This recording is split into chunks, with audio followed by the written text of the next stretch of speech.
Between the time when we recorded this episode and then this introduction, so many of our learning institutions, including the Department of Education and the Institute of Museum and Library Services, are being systematically or haphazardly dismantled at the whim of our current presidents. Maybe presidents if you count Musk, but hey, just listen to our previous episodes for more on that. Now, when you hear this, it's possible you might be maybe in a spiral of despair, or maybe even worse, a place where you're frozen, you are unable to act. So here's the question. What if, in the face of these challenges, we are actually inspired to be brought into the fight rather than shying away from it? Such an important question that we all should be asking ourselves because our two guests on this episode co-founded organizations designed to do just that, which is fight back. They're just like you and me, except they saw what was wrong in their communities and decided to do something about it. We hope that you listen to Gabby and Lisette's stories in this episode and really share them with everyone you know, because we are not powerless. We, the people, can do so much. And now is the time. Find what you love and fight for it in your communities. As you know, we love to say here, all of us or none of us.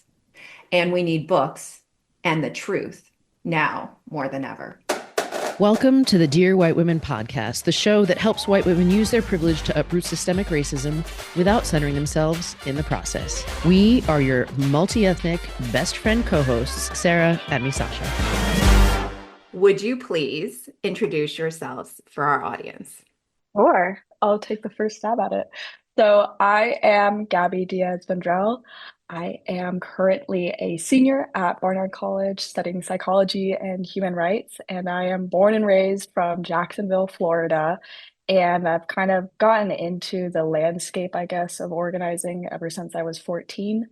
It was the same year, my freshman year of high school, that the Parkland shooting had happened. And a few years prior, there was a shooting at my high school as well. And so we kind of took charge and organized like a pen pal mission. And it was all about sustaining community while instilling change simultaneously in that same community.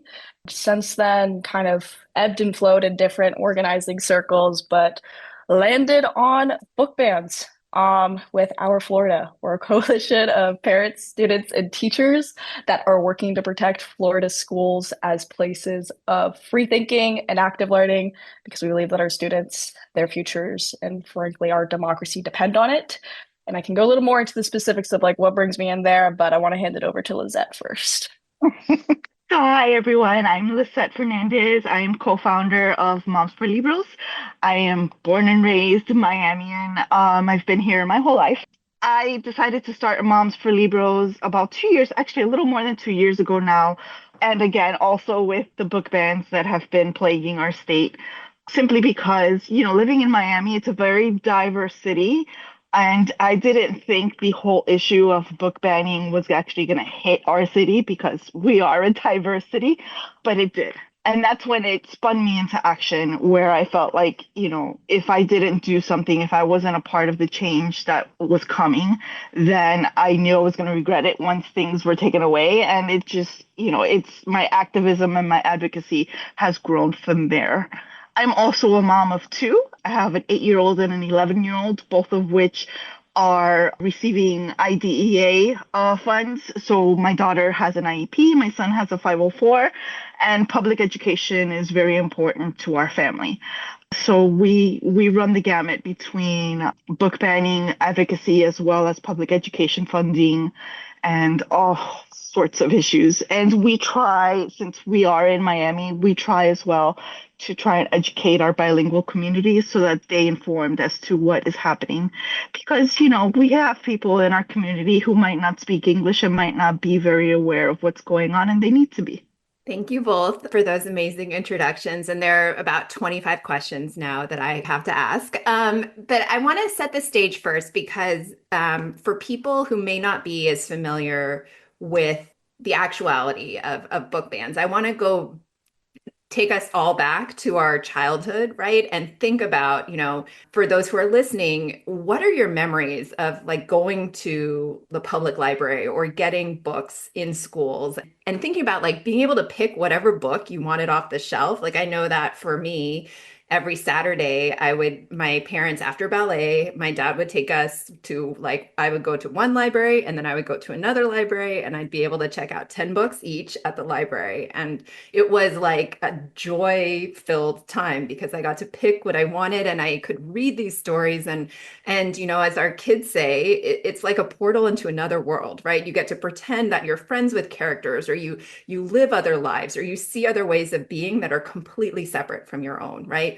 Or maybe you see yourself reflected in stories in ways that you never expected. I live in California, right? And Sarah lives in Colorado. And those are very different scenes when it comes to books and access to it, especially currently. So what is happening right now with the children's access to books in the United States, especially from a Florida perspective? I, believe it or not, was not a huge reader as a kid. It just wasn't a thing. Both my mom and my dad worked very hard all the time. So as far as being able to take us to the library, there was no time.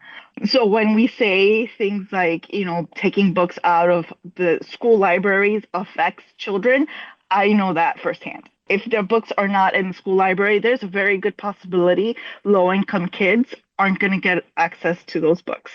It wasn't until really high school where I got very heavy into reading books, and it was all thanks to Maya Angelou's I Know Why the Caged Bird Sings. That book for me, I don't know, it just spoke to me. It sparked something in me, and being able to hear her story of what she went through in her life, and particularly the her incest scene, the talking about her own personal incest, it affected me. I was able to put certain things into perspective that had occurred in my life as well. So I know these books are important to kids and they need to remain on the shelves. That book is now banned within one of our 67 counties in the state of Florida, alongside 4,651 others. Florida leads the nation with the most banned books, carrying over those majority 4,561, lead number one with the most book bans, and we've also been the state labeled as this nation's blueprint for public education, which brings all the more reason as to why we need to lead by example when it comes to protecting our classroom libraries, when it comes to protecting our teachers, when it comes to protecting our students, if we're going to be setting the stage. But on that note, I remember growing up, my dad and I would always it was like Dada Gabba time, and we'd always eat pickles and read books together. As Lizette, for me, it was really my books and my teachers that were my saving grace and refuge from a lot of the challenges I faced outside of the classroom as a queer student. And to be quite transparent and honest from the get-go, something that I like to acknowledge a lot is my positionality. I did attend a religious private school within the state of Florida, and I'm not the product of public schooling in Florida. However, that same environment at 14, set the stage for the lesson that not everyone's going to respect and accept you the way that you are. I remember my freshman year of high school, some friends and I had applied to the club association to have a gay safety alliance alongside our peers and friends who were applying for a Black student union. And both of those applications were rejected on the basis that the school believed that a white student union would formulate in response to it. This was the same administration that was putting forth, this was, I believe, 2017, administration referring to the school, where we weren't allowed to universally recognize pronouns and we weren't allowed to have teachers that flying identity-based flags. And all of these policies manifested in environmental cultures and behaviors that eventually led to different violent acts on campus. That same lesson was reiterated my sophomore year as I lost friends to becoming more adamant about, having dignity and respect on the basis of identity. In my junior year, I remember leading this fundraiser to commemorate 40 years since the AIDS epidemic, because that was also something that we weren't taught in my history class. We weren't even acknowledging anything about the AIDS epidemic. And I just remember thinking, this is so the direct epitome of American government and American history and all of its flesh. We're seeing both the resilience of our communities when it comes to defending our dignity, to defending our respect on the basis of our humanity and our existence, but also our government in response to healthcare, the government in response to policy. The organization of that fundraiser was met with not only opposition, but, pejorative jokes, my name, slurs at the punchline of it all. And it all just created this environment where I remember my senior year feeling so incredibly exhausted and numb of having to defend that humanity day in and day out. And on December 10th of 2020, I remember sitting in my bathroom very seriously contemplating about acting on these ideations. I remember in that ceaseless spiral being like, okay, I'm actually going to remove myself from the situation and distract myself and go do my AP Lang homework. And I remember reading Ta-Nehisi Coates' Between the World and Me, and there's like a quote in there that says like there's a person in there, and it just really grounded me in that moment of being like there's a person within myself who is not to be minimized to everything that I'm feeling right now, and there's a person within myself that is worthy of this life. And I just think back to that moment a lot because I just think about how that book is also now banned within one of their 67 counties in the state of Florida. And how, when we're doing these book bans and when we have over 4,561 books banned on our shelves, we're taking away all of these learning opportunities that saved my life and could potentially save other kids' lives. And that's the subjective part of it. There's also the facts of it. I can talk about taxes. I can talk about student disengagement. I can talk about literacy rates expounded in the fact of COVID. But I had to get my little story out there first before we get into all the facts about it. I think it's interesting because I am older. I'm almost 50 years old. So it speaks to the differences in education that between when I went through school in the middle of the AIDS crisis, and it was, the kids were being taught about this is AIDS, this is what's happening. We were receiving firsthand knowledge while it was going on about all the dangers of HIV and AIDS. And here we are, 20 years later, 30 years later, and they're afraid to give that information to the kids. I think that's such an important point because I also close to 50 and remember that exactly the same way. And it is so for everyone who thinks that, we could teach this continuous history, right? We don't. And books really are that window to that and how we talk about those books and how we have teachers who are able to talk about topics. And I really appreciate you both sharing your stories because you each highlighted a book which is now banned in certain places, but ones that are really important to you because I think about my middle school years and reading Toni Morrison. And I had never read anything like Toni Morrison before. And as a kid who's a daughter of an immigrant father and trying to figure out who I am and not having people there who looked like me or really understood that, some of her writing was just so powerful in that way. And to not have access to that now, for the kids who need that the most, it is life-changing and not a good way, right? And so I thank you for bringing the human side of this because I think people a lot of times think book bans in a very abstract sense or sort of in the intellectual sense and not like the individual impact that these bans have on our students, our children, that next generation. So I'm going to switch gears a little bit and talk to you about the organizations that you have, like Moms for Libros, our Florida, because I really want to hear a little bit more about what you two do. And then I'm going to ask the next question, which is how can people like your average person who's like, I'm super fired up now. Like, how can I get involved? Like, I want to hear a little bit of, how you built what you built too. Well, I guess I'll start. Basically, I built what I built mostly through social media and through personal conversations with friends and people, in my network, just talking about what's going on in public education, talking about what's going on with, the book banning, just basically trying to educate people about what I know as far as how the politics of education works and the funding of it and why these books are supposedly be taken off the shelf and how they can stop it, who they can contact. You need to be more involved with school board meetings. Let's start going to meetings together. Let's, advocate against banning of the books. And I've just recently, like this Sunday, I'm leaving to Tallahassee because we're in the middle of session to go speak with our legislators to advocate for public education and against censorship and the op-ed. There's also, you have the outlet in writing op-eds and writing letters to your editors, just trying all I can to get the word out to educate our communities about what is going on because it affects all of our communities. Our schools are, in my opinion, like the anchor of our community. We send our kids to school there. They host events there. There's town halls. There's all kinds of things that happen within the school network. And if we start losing these schools because of lack of funding, because of intrusion due to charter schools, universal school vouchers, which just got passed here in Florida, it's going to be detrimental not just to the kids, but the community as a whole. So I try to do what I can in spreading the news and the information to people so that they can start getting more involved in the civic process and the politics of it all, and start contacting and talking to their representatives to try and make this change and try and save our schools. Happy on it.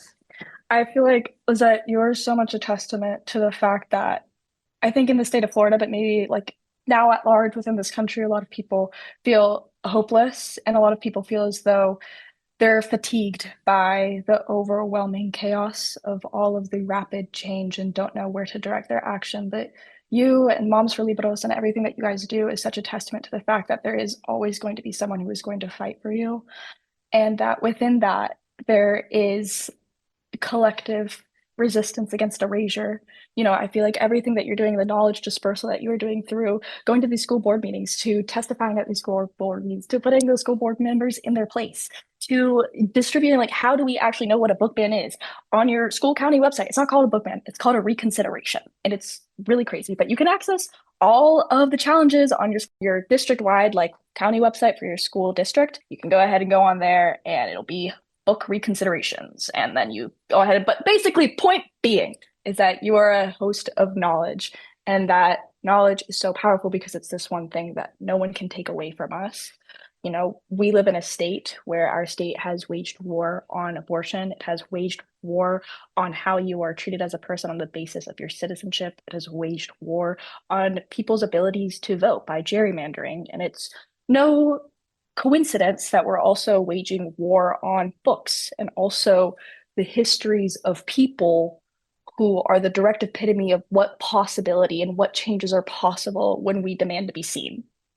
These are essentially everything that HB7 and Stop Woke is trying to initiate, is restricting the knowledge dispersal of our most marginalized folks, of literally decades and decades of Black people being marginalized, of being oppressed. And we're taking that away, either through policy, either through cultural wars, everything that's being enacted. And when we limit that knowledge, we limit what we can advocate for when we don't know any better. And but I guess kind of what brings me to this line of work outside of my whole personal experience is towards the tail end of 2022, I was finishing up some organizing work with an organization called the Social Equity Through Education Alliance. And we were doing a lot of work in protest of Don't Say Gay.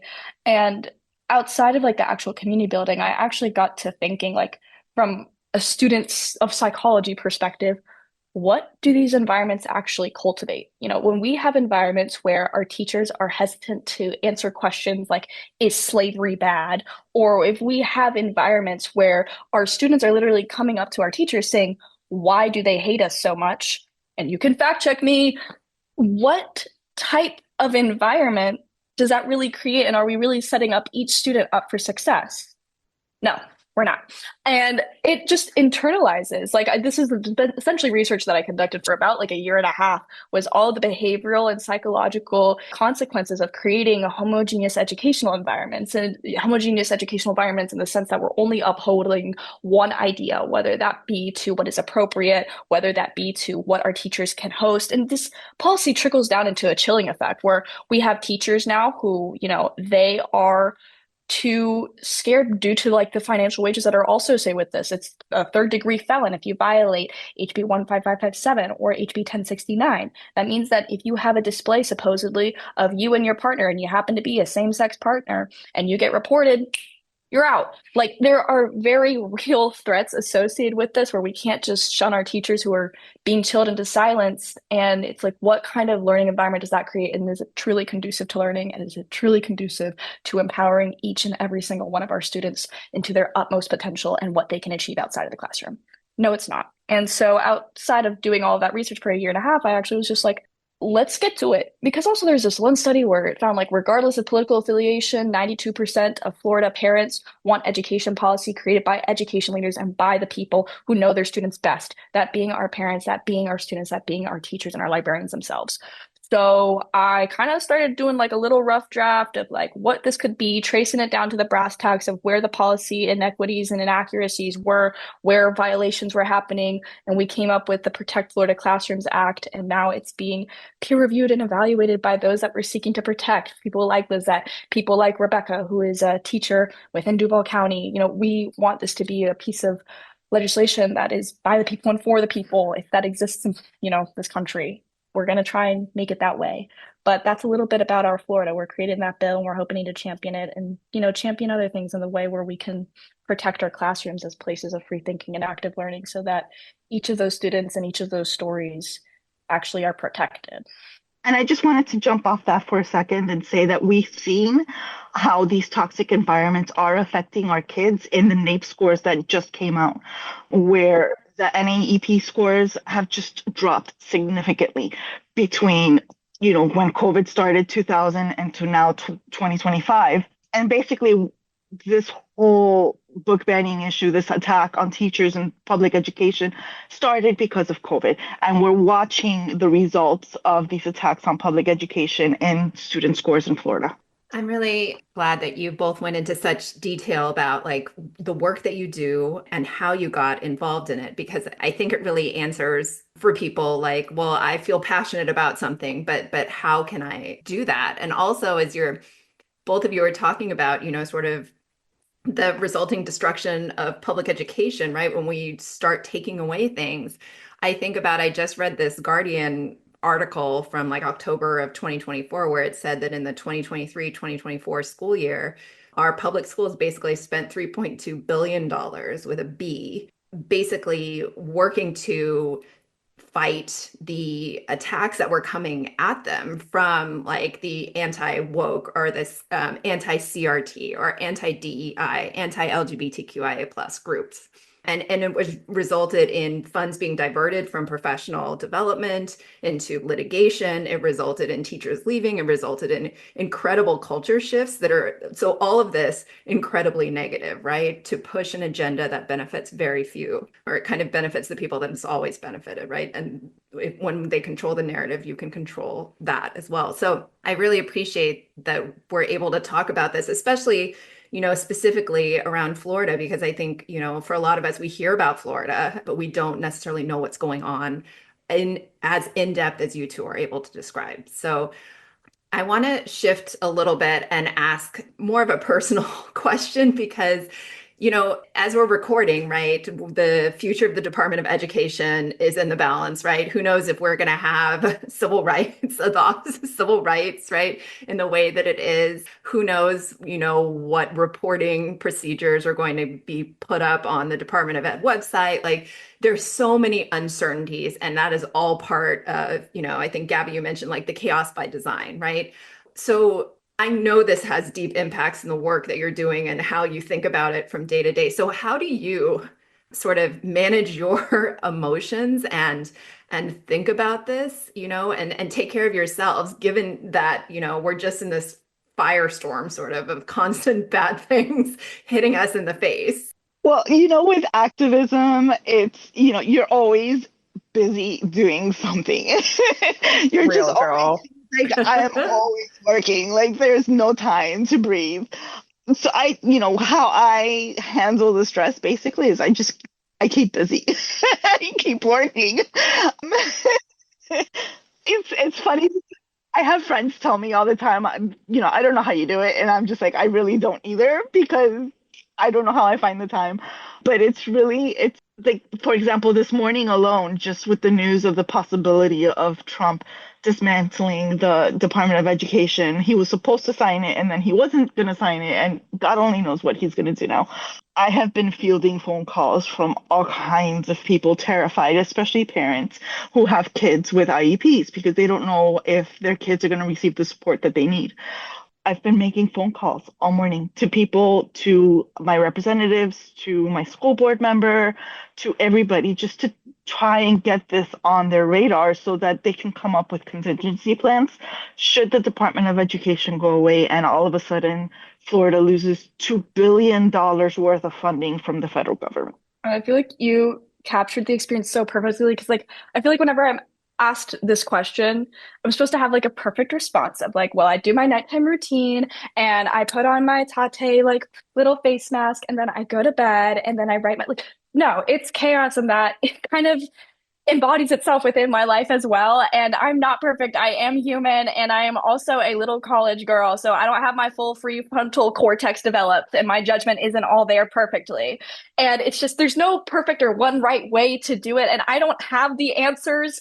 And I just wish that image was a little bit more translated and transparent because I feel like within the activism world, whether it's movements or grassroots movements, there's this image or idea that like you have to sustain yourself and your joy is a resistance to everything. And it's like two things can coexist, like yes, but also this is hard. And also we are fighting unprecedented levels of fascism within our communities and seeing people that we love being hurt, seeing people that we love and who have nurtured us and who have brought us into this world no longer having the same rights that they had about a year ago. And it is hard. And, you know, I think a lot of this is like the work that we do is unceasing and restless because when you're fighting fascism, it's not because you think you're going to win, but it's because what else are you going to do to salvage whatever humanity and morals you have within yourself? What else are you going to do to sleep at night?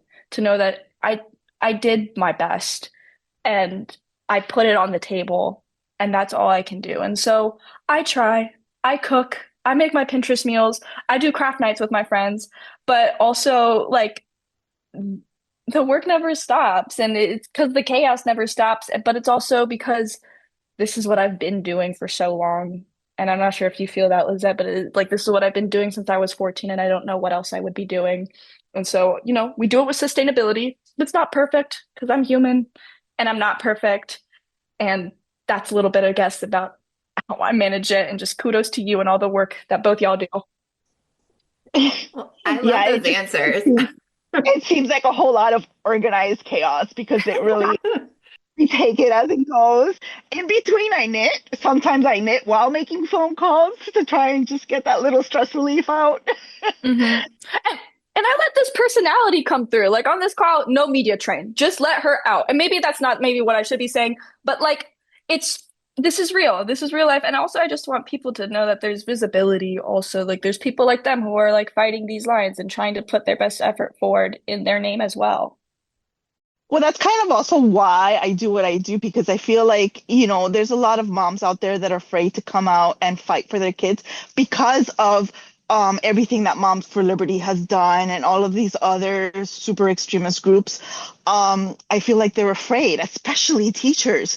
So I have decided to be, I volunteer as tribute in hopes that I can, show other moms that they can speak out and, nothing's going to happen. It's going to be okay. But you need to, if you feel like you want to speak out, you need to speak out because this is for your kids. And if not now, when? Exactly. Yeah, well, this has been very validating for me to hear as well because like I ask this question partly because I get asked this question a lot, like how do you manage? And my answer is always like my boys play a lot of baseball, right? And now we're in baseball season and they also are like two of the four Black kids in the league basically. So I'm like half just making sure no one goes off the rails and says anything racist or incredibly offensive. But I'm also just trying to be in the moment of like, hey, I'm at a 10-year-old or a 12-year-old's baseball game, right? And like I can just breathe in this moment. And it doesn't always work. Like I'll just say, I learned cannot listen to podcasts and stand on the field at the same time.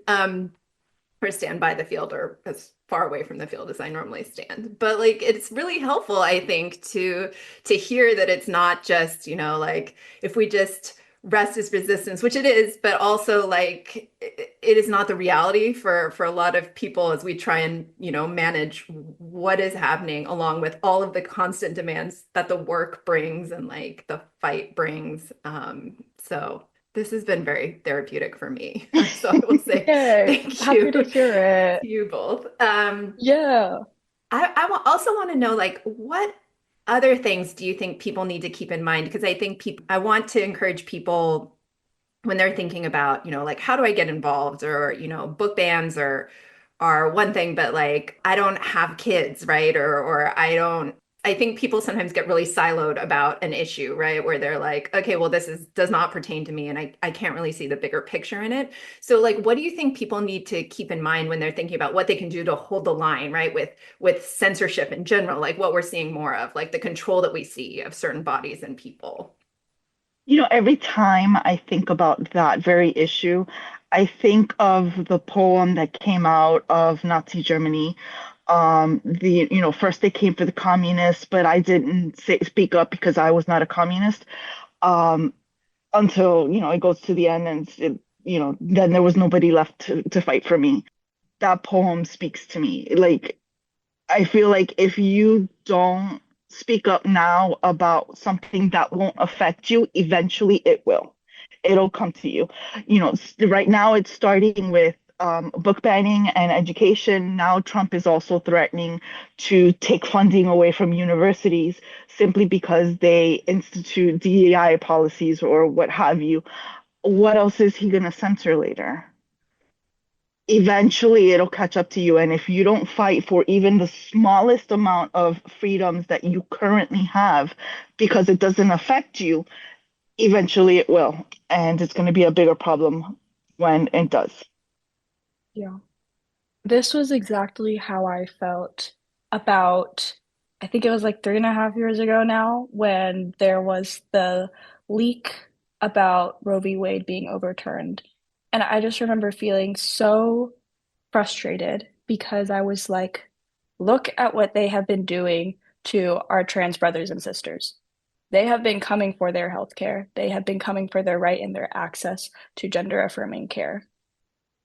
Now, because women in particular, white women, are at the center of the stage and having their rights revoked, now we're all starting to care about what this can trickle down into. And it was the same way I felt when HB 1557, Don't Say Gay, was legislated into law, was this will trickle down and eventually affect you and your pride on the line. And you will eventually be silenced into censorship and having no voice and having no representation at the forefront of your administrators or what have you.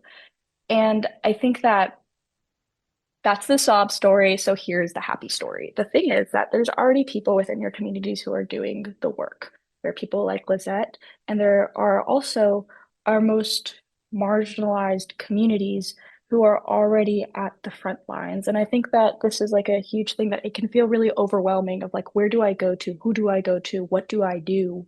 Because it just seems like an overwhelming cloud of chaos. But the thing is that we have this is I guess the pros and the cons of social media is that you can get connected by one profile away, by one like away, by one Instagram reel to folks who are literally already in the trenches and need you to help them as well, who need volunteers, who need people who are willing to testify, who need people who are willing to phone bank.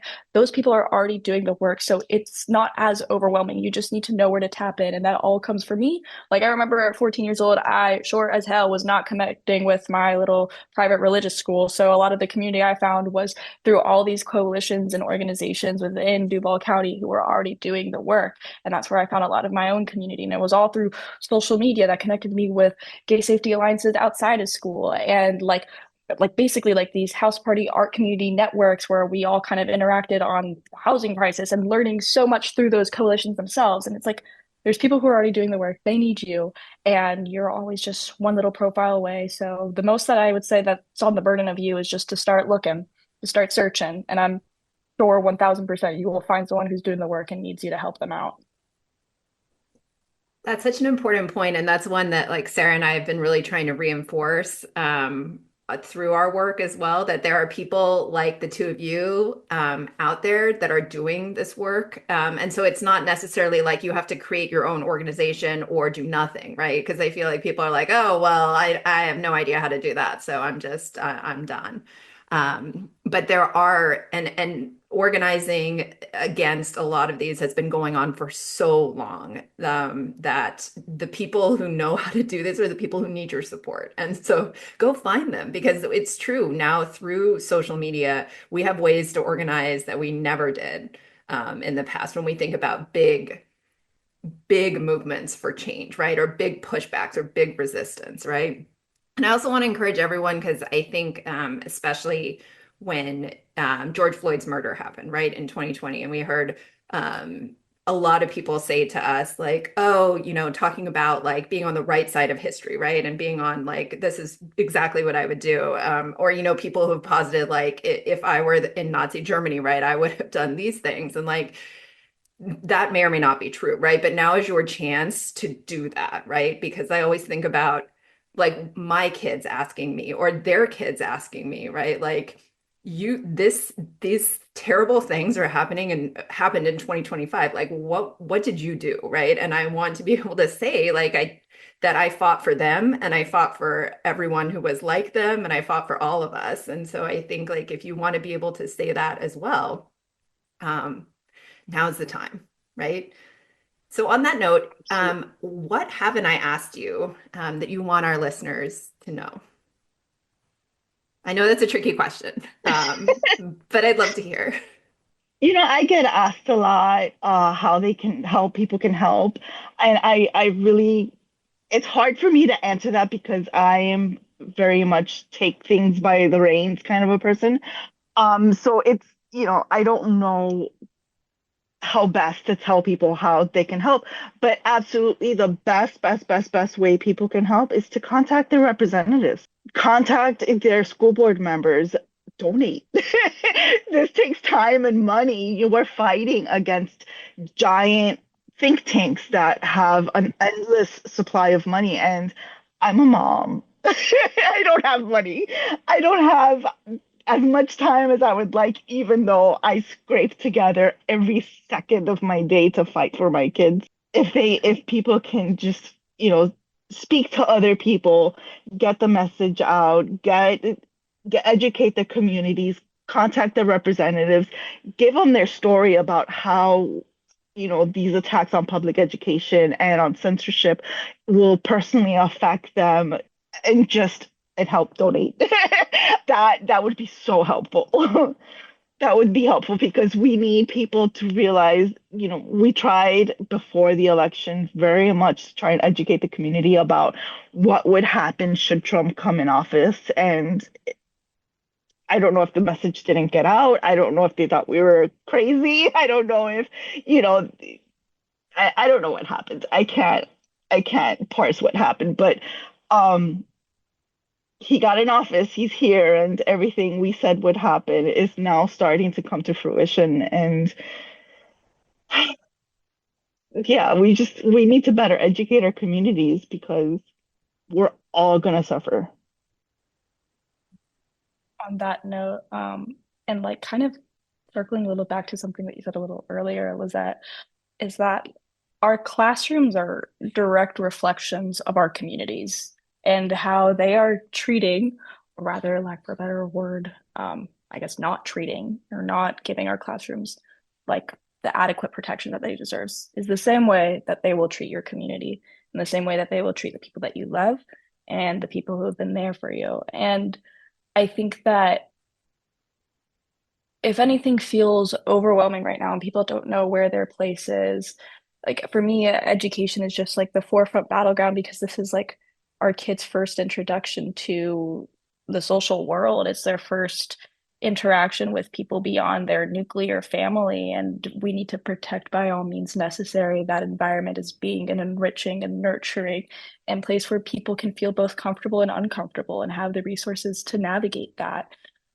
But ADHD moment. Where was I going with that? Oh, right. Okay. So, point being that if it feels too overwhelming, just being willing to learn our school board district meetings, you can attend one.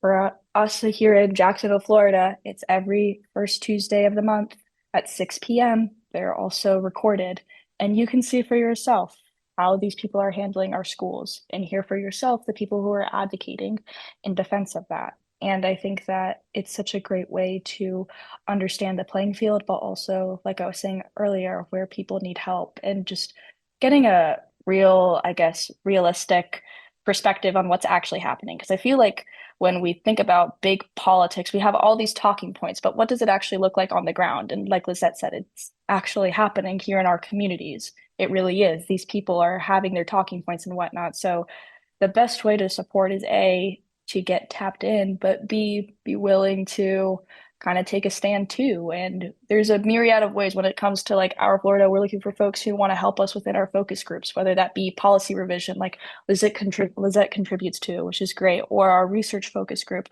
Or if you don't have the capacity to do either, we're always looking for folks who are willing to help spread our message, whether that be through social media or folks who want to help us do phone banking. There's a myriad of ways that you can take action according to your capacity, and it's all just one click away.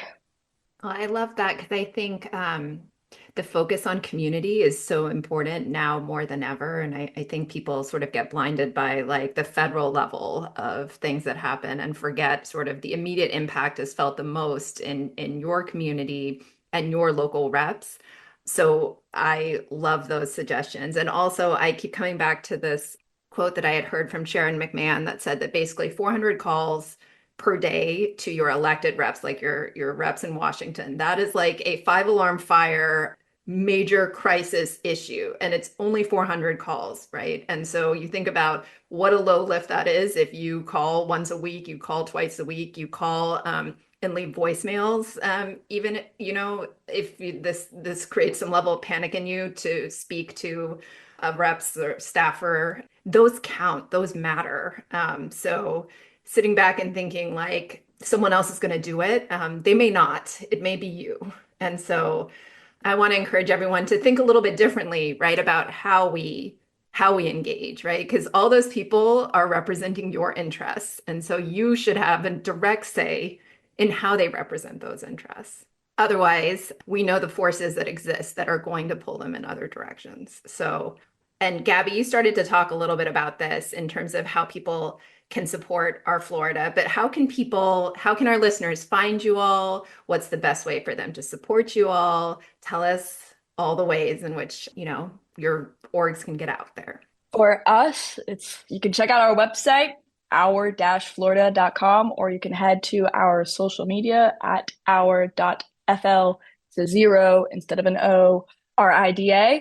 And we'll have a link tree that basically has all the routes and actions and avenues that you can take to, whether it is calling your representatives or if it's finding little libraries, like those libraries that have all those plethora of books where you can go ahead and donate to books like that. It's all about instilling community, but also preserving and nourishing it. So we have a plethora of ways where folks can take action. And those are the two main outlets, I'd say, where folks can kind of get plugged into the work. And Moms for Liberals, you can find us. Our website is Moms for Liberals, all spelled out, the word 4 spelled out. And on social media, it's actually the opposite. It's Moms, the number 4, Liberals. So you can find us just about everywhere. And also our link tree has a bunch of petitions and actions that you can take, especially right now with the possibility of the Department of Education being dismantled. We have a bunch of petitions on there, as well as ways of contacting your legislators to get to talk to them, to have that conversation so that you can, hopefully stop what's coming. Well, thank you both so much. And I just want to note as a final note that there is no way we should be normalizing at all the fact that the Department of Education could be disbanded, because that is so wild. Thank you both so much for your time. You've just listened to the Dear White Women podcast with your hosts, Sarah and me, Sasha. Yes, we're on social media. And yes, you can hire us to do talks about our book. But the biggest thing, don't forget to sign up for our newsletter to receive our free materials. Head over to dearwhitewomen.com to get on the list.